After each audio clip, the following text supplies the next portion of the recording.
Hi. Oh, wow. Say hi, YouTube. Hi.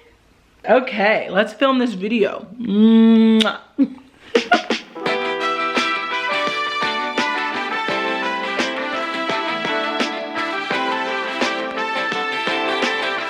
Hey friends, hey fam, what's poppin'? I hope you guys are doing so super well today, staying hydrated, checking in with your friends, your family, your heart, and your mind above all things. My name is Janae and I typically post home decor and lifestyle videos right here on the tube. And today, we doing none of that. We doing none of that. Actually, we're doing kind of some of that because I received a lot of questions last week after sharing this video of our empty apartment tour. And before I go any further, I just want to say from the bottom of my heart, thank you guys so much for your encouragement, shared excitement, kindness and love. It really does mean the world. And there were a lot of questions, understandably so, about how we found our dream apartment. And I am definitely not a professional when it comes to real estate there. I really have only lived there since the beginning of 2020. So I can only speak to our experience, but I'd love to share some things that have helped us, and let's dive into those tips. I would say sit down with whoever you're gonna be living with, or if it's just with yourself, and flush out everything you want, like your dream, your most ideal situation, perfect case scenario. And then from there, scale it down to your non-negotiables and really figure out what things do you find most valuable in a living situation that you really do not want to have to sacrifice. When you're first starting out into, adulthood, or it depends on where you are at in your journey, sometimes that list of what you're going to narrow it down to, your non-negotiables, has to be very small.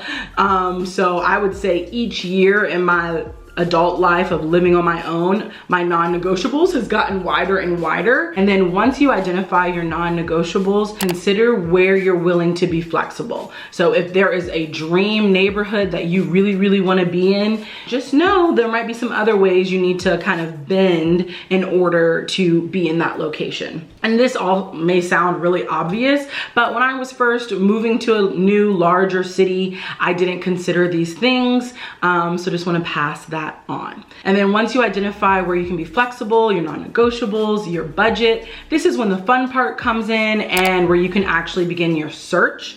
And I think this will be the most valuable for a lot of people. I will say LA is a little bit different than a lot of other larger cities where you can really just find everything online super easily. When we first moved there in January of 2020, a lot of my friends who currently live there said it's harder to find apartments online in Los Angeles. A lot of places are just listed, and they do the old-fashioned way where they put a sign in front of the building saying units available. The recommendation that Shelby and I were given was to just drive around different neighborhoods that we were interested in, looking for those units available signs in front of buildings. However, given the times, there actually are more listings online than I think there usually are in Los Angeles. Regardless of all of that, however, what really helped us was when we found listings that we really liked, we saved the person's contact information who actually listed the apartment. So on each listing, there should be someone down at the bottom that will be a broker, a real estate broker, or an agent. We would just contact those people and say, hey, is this unit still available? And sometimes those units were not still available. But the best part about these brokers is that they were a great resource because they have access to so many other listings. I think there's this thing called the MLS, and that's what they have access to see what's available, what's going on the market, what's already on the market. And we got really blessed and found a guy that we absolutely loved after only talking to him once. And the best part is that nothing comes out of your pocket for this service. In New York, they have broker's fees, and I think actually those are dwindling down a little bit. But in Los Angeles, the broker's fee is covered by the landlord because they are the ones that are desperately wanting people to fill their spaces so they can start making that money. but they still will bust their ass working to find you a great spot because they have incentive, because they're gonna get some money on the other end of the deal. The person we used had sent us a bunch of apartments in advance before we even flew out to LA, and we picked our top choices, and by the time we landed, he literally had apartments to show to us immediately, like the minute we got off the plane.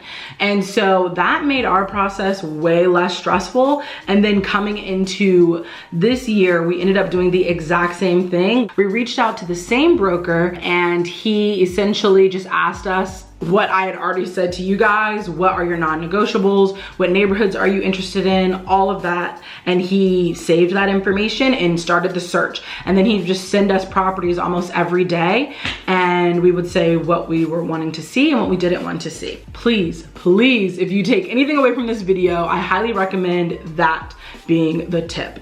Honestly, it made our process way less stressful because they handled all of the communicating, even to the point where it was time to sign the lease. He handled all of the communication and just making everything super seamless for us, because moving is already a headache enough. So any way that you can make that process easier for yourself, and if it's free, like, this makes perfect sense, okay? Even though we were working with a broker, we still did a lot of research on our own, because it doesn't hurt. It doesn't hurt to have extra eyes on the hunt.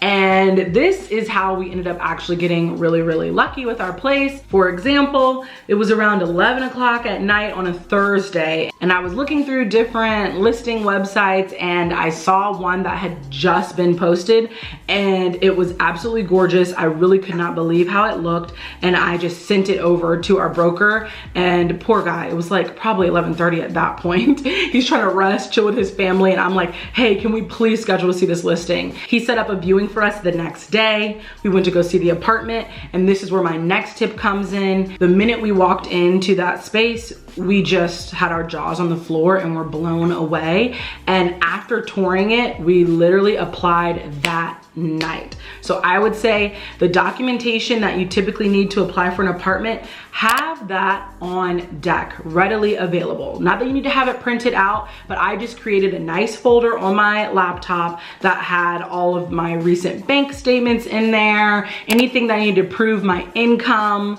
any screenshots of bank accounts. I just had it all in a folder.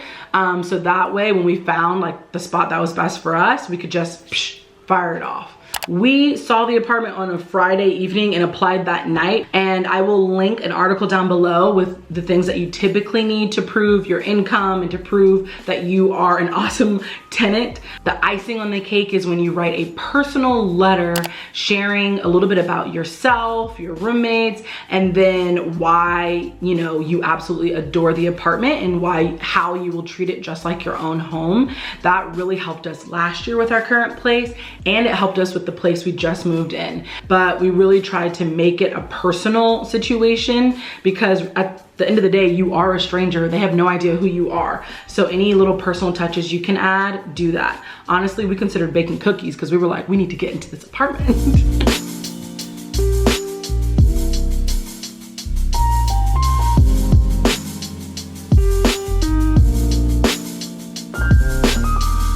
If you are curious about which websites to use to constantly be looking at listings, apartments.com, Zillow, Westside Rentals, and Compass. In LA, those were our best options. And then if you do work with a broker, they have access to so many other listings. So that's why I recommend going that route. When you are on those search websites, you guys, no matter what your budget is, I don't think it's worth it to waste your time looking at apartments that you know are not going to meet those non-negotiables. I would do two different search methods. So one being including all of your non-negotiables, see what's showing up, and put a cap at your budget. Don't try and just willy-nilly look at things without putting a cap on your budget, because you're just gonna see things and you're gonna get all caught up in your feelings because there's gonna be all these listings that you can't afford, and then you're gonna be mad. So once you put in your dream case scenario and cap it at your budget, it just narrows the search down because there are so many listings. But then also doing another search where you maybe take away one of those non-negotiables. So for example, we really wanted a washer and dryer, but I forgot some apartments in LA have a washer and dryer hookup, up, but they may not have the washer and dryer installed. Anything that maybe can be, you know, a little bit flexible, I would say take that away and look at those 2 searches. And then also we realized that we really wanted a Spanish style home with a little bit of character. So on each of the websites, they allow you to do this. You can insert keywords. And so each time I started to just enter Spanish style. Or if you know you want a loft, put the keyword loft. If you know you want a ranch style house, put that in. And it just allows you to see, like, is what I'm wanting even out there and available? And we found when we did the Spanish style keyword, it worked. So usually I wouldn't say this, but given the times, I would say start in advance. Typically, it doesn't really make sense to start really looking at apartments more than a month before you're planning to move. But because there's so much flexibility right now on the landlord side, we started to look at apartments a little bit earlier than we usually would have, and I'm really glad we did, because we would not have found this space. And unfortunately there was a 1-month overlap where we were having to pay rent at our old place and at the new place, so that was unfortunate. But because the spot was so perfect, we were willing to take that hit, and thankfully had that money saved up and available. But more importantly, I would say start a little bit early, because it's really gonna help you get familiar with the market and really understand what you value and what you don't.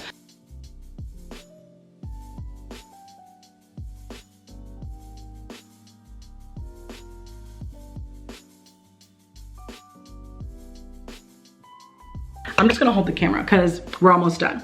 Now this is for anyone who isn't already familiar with neighborhoods in Los Angeles, which was us. If you can safely find a way to come visit a little bit before you're planning to move, and in that visit, just drive. If you already live here, do the same thing. Drive.